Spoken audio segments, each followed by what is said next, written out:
Hai guys, jumpa lagi dengan aku Andika, di channel Dika Moli. Bagaimana kabar kalian hari ini? Semoga baik-baik saja ya. Cupang merupakan salah satu jenis ikan hias yang cukup populer di Indonesia. Tampilannya yang indah membuat banyak orang kepincut untuk memelihara ikan yang satu ini. Mengingat animo masyarakat yang tinggi, membuka usaha budidaya ikan cupang di rumah adalah ide bisnis menjanjikan yang harus kalian coba. Ikan ini dibagi ke dalam dua macam, yakni cupang hias dan cupang adu. Daya tarik ikan hias berada pada keindahan bentuk, warna, serta gerakan yang dimilikinya. Sementara itu, cupang adu dipelihara untuk diadukan dengan cupang adu yang lain. Sebagai catatan, mengadu cupang di beberapa negara sudah dianggap sebagai tindakan ilegal. Bagaimana dengan di Indonesia ya? Menurut penelitian, terdapat lebih dari 73 spesies ikan cupang yang ada di bumi. Namun, tidak semuanya populer di kalangan pencinta ikan cupang. Untuk spesies-spesies yang sering kamu temukan di pasaran, biasanya ikan ini berasal dari kelompok Splendens kompleks yang terdiri dari 1 beta Splendens, 2 beta Stichtos, 3 beta Macacai, 4 beta Smaragdina, dan 5 beta Imbelis. Setelah mengetahui serba-serbi mengenai ikan yang satu ini, langsung saja yuk kita bedah cara-cara budidaya ikan cupang di rumah. 1. Memilih indukan untuk budidaya ikan cupang. Langkah pertama yang harus dipersiapkan adalah mencari bibit atau indukan yang berkualitas. Sebaiknya, indukan harus berasal dari keturunan unggul, kondisinya bugar, serta bebas dari cacat bawaan dan penyakit. Tips membedakan cupang jantan dan betina. Cupang jantan memiliki ciri lincah, ekor dan siripnya mengembang, warnanya cerah, bentuk tubuhnya lebih besar, sedangkan betina memiliki ciri lamban, sirip dan ekornya lebih pendek, warnanya kusam serta bentuk tubuhnya yang kecil.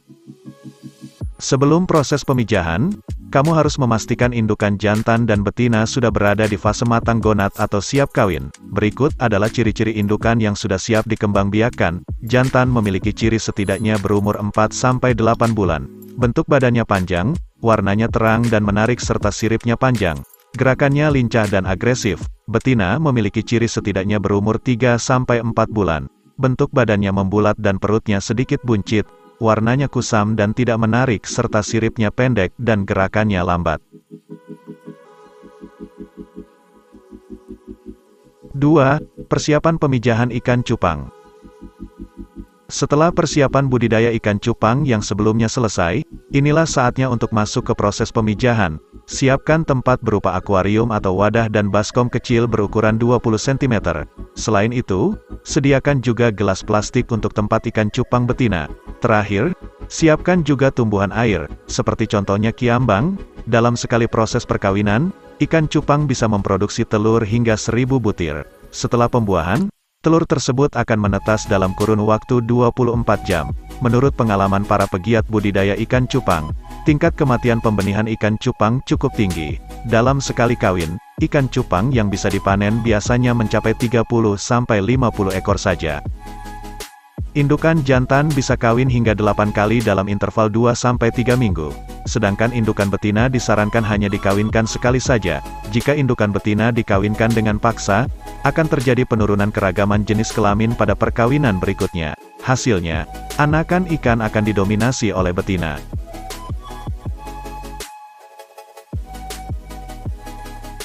3. Langkah-langkah pemijahan. Mengisi air. 1. Masukkan air bersih setinggi 10-15 cm ke dalam wadah pemijahan, sebaiknya gunakan air tanah atau air sungai yang jernih. 2. Endapkan air yang akan dimasukkan terlebih dahulu setidaknya selama semalam. 3. Hindari penggunaan air pam yang berbau kaporit atau air dalam kemasan. Menempatkan tanaman air. Masukkan tanaman air ke dalam wadah sebagai tempat berlindung bagi para burayak. Pastikan penempatan tanaman tidak terlalu padat agar tanaman tersebut tidak berpotensi mengambil oksigen terlarut di dalam air. Masukkan ikan jantan yang sudah siap kawin ke dalam wadah. Biarkan selama sehari di dalam wadah. Ikan jantan akan membuat gelembung-gelembung udara yang berguna untuk menyimpan telur yang sudah dibuahi. Caranya, masukkan ikan betina ke dalam gelas plastik bening dan benamkan ke dalam akuarium yang berisi ikan jantan.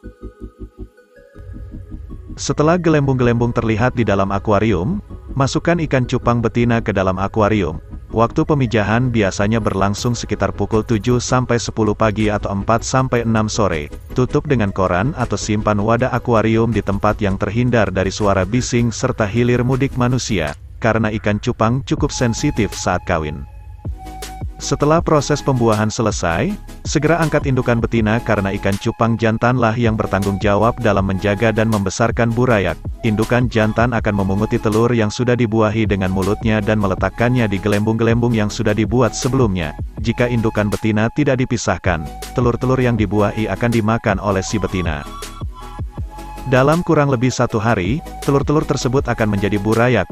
Selama 3 hari ke depan, kamu tidak perlu memberikan pakan kepada burayak karena masih ada nutrisi tersisa yang terbawa dalam telur. Selain itu, ikan cupang jantan juga akan berpuasa selama menjaga burayak. 4. Pakan untuk ikan cupang. Untuk budidaya ikan cupang yang sukses, pastikan untuk selalu memberikan pakan favorit ikan cupang, yakni kutu air, cacing sutra, dan larva nyamuk. Sebaiknya, pakan diberikan sesering mungkin, contohnya 3-4 kali dalam sehari. Semakin sering, semakin baik juga dampak yang akan dihasilkan. Intinya, lebih baik memberikan makan sedikit-sedikit tapi sering daripada banyak namun dalam satu waktu. Pasalnya, hal ini dilakukan untuk mengurangi risiko penumpukan sisa pakan yang bisa menyebabkan berkembangnya penyakit. Itulah beberapa langkah-langkah budidaya ikan cupang yang bisa dicoba di rumah.